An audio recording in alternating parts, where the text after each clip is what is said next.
ఇందలవై మండలం సిర్నపల్లి గ్రామం ఇంద్రమ్మ కాలనీ.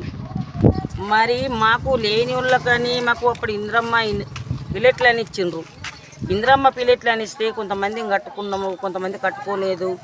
అప్పుడు మాకు ఎన్ని గజాలు 9 గజాల పొడిచ్చిండ్రు. అండకెళ్ళి కొంచెం జాగసుగా వదిలిపెట్టి కట్టుకున్నారు.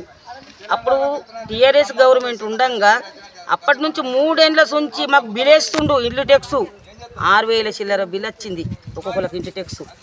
మరి మేము ఎందుకు కడతాం సారు? ఇప్పుడు ఇంద్రమ్మ కాలనీ అన్నప్పుడు ఇంద్రమ్మ రాజ్యం వచ్చినప్పుడే మాకు ఈ 6 నెలల నుంచి మాకు వేయాలి కదా టెక్స్. మాకు అప్పటి నుంచి ఎందుకు వేయాలి సార్? మేము కట్టలేము. ఏమన్నా సెక్రటరీ తాడికి పోయితేనేమో ఆన్లైన్లో ఫిట్ అయిందమ్మా, ఇంటి నంబర్లు వచ్చినాయి అమ్మ అంటాడు. ఇంటి నంబర్ ఒక్క నంబర్ వచ్చింది లేదు, ఇంటి నంబర్ లేదు, ఏమీ లేదు. మమ్మల్ని లేనున్న పరిస్థితే ఉన్నది. మా ఘోరము మా పరిస్థితి. మాకు రేవంత్ రెడ్డి అన్న కానీ, ఎమ్మెల్యే కానీ, ఎంపీ కానీ మాకు దయచేసి ఇంద్రమ్మ కాలనీ మాకు రోడ్డు కానీ, గెటెలు కానీ, మాకు లైట్లు పెట్టమని చెప్పులు అరిగిన దగ్గర తిరిగినాము. టీఆర్ఎస్ గవర్నమెంట్ ఉండగా మాకు ఒక లైట్ పెట్టలే, ఒక రోడ్డు పోయలే, ఒక గెటర్ కాలేదు మాకు. ఇప్పుడు మాకు మాత్రం కంపల్సరీ ఎమ్మెల్యే గారికి నమస్కారము. మాకు అతి తొందరగా మాకు ఇంద్రమ్మ కాలనీ ముందుకెయ్యాలి. మండలము సిర్నపల్లి గ్రామము మాది. మాకు ఇంద్రమ్మ కాలనీ నుండి మేము మాట్లాడుతున్నాము. దయచేసి మాకు చాలా ప్రాబ్లమ్స్ ఉన్నాయి. ఇంద్రమ్మ కాలనీలో వాటరు ఇక్కడ నిలబడము, మళ్ళీ చెట్లు బాగా పొదల లెక్క వెరుగుడు, పాములు తిరుగుతున్నాయి. చాలా పిల్లలు బయటకు రావాలంటే ఇబ్బందికరంగా ఉన్నది.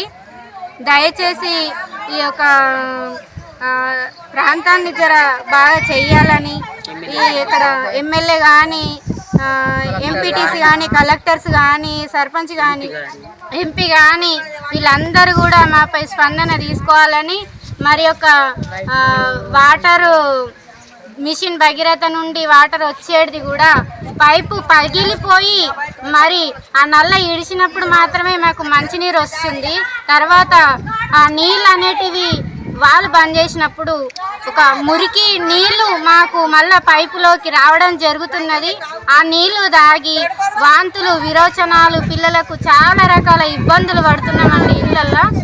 మరి ఇక్కడ వచ్చేటప్పుడు పోయేటప్పుడు రోడ్ల మీద రోడ్లు లేవు, అసలుకి ఏమి కూడా లేవు. ఇక్కడ లైట్లు, కంబాలకి లైట్లు కూడా లేవండి.